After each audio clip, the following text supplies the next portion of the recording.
Then the girl in the corner with the scarlet letter. While you're watching, you may think that she doesn't matter, that no one knows you better. Assalamualaikum warahmatullahi wabarakatuh.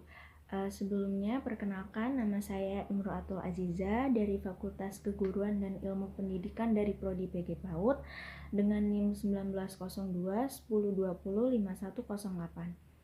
Sebelumnya oleh pemateri telah dijelaskan tentang pengertian anak usia dini, pola pengasuhan yang baik kepada anak usia dini, dampak-dampak yang diakibatkan dari anak yang kekurangan kasih sayang, dan hal-hal yang perlu diperhatikan dalam mengasuh anak.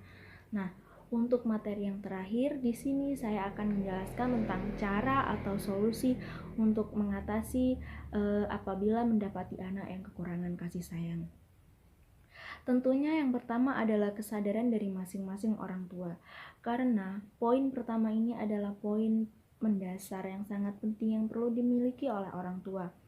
Karena biasanya apabila anak kekurangan kasih sayang, itu anak akan menunjukkan sikap-sikap yang membandel ketika diberitahu dan sering membangkang apabila diberitahu dan melakukan hal-hal negatif lainnya. Nah, tentu itu sangat tidak baik bagi perkembangan anak berikutnya.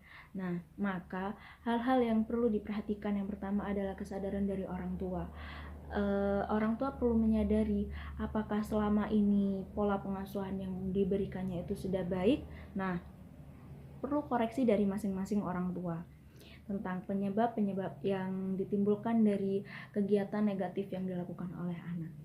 Untuk cara berikutnya, apabila mendapati anak yang kekurangan kasih sayang, maka anak akan melakukan hal-hal negatif yang di luar kendali orang tua. Maka orang tua perlu mengubah pola asuh anak.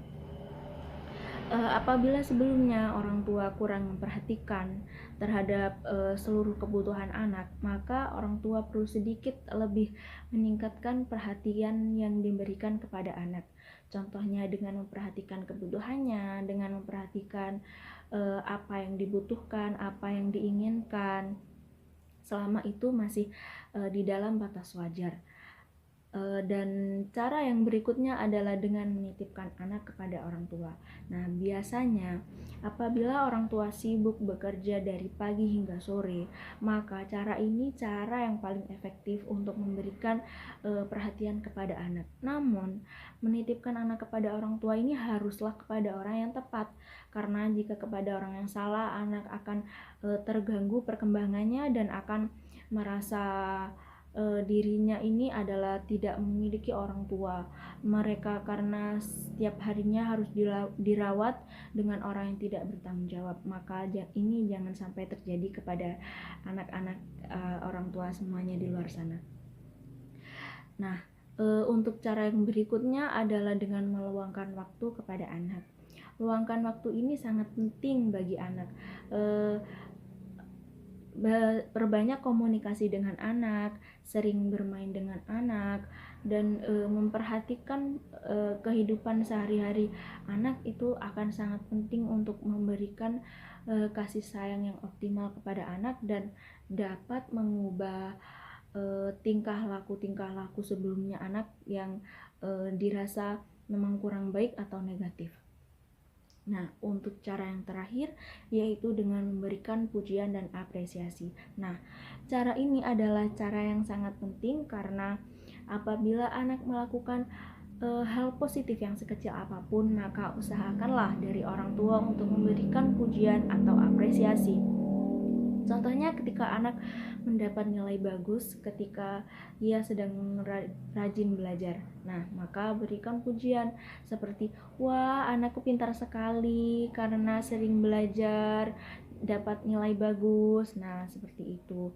Nanti jika anak terus dipuji dan diberi apresiasi ketika anak melakukan hal sekecil apapun, maka untuk berikutnya anak akan terus melakukan hal-hal positif lainnya tanpa disuruh atau diperintah oleh orang tua, dan itu sangat membantu proses perkembangan anak selanjutnya. Itu tadi cara-cara atau solusi yang dapat saya sampaikan.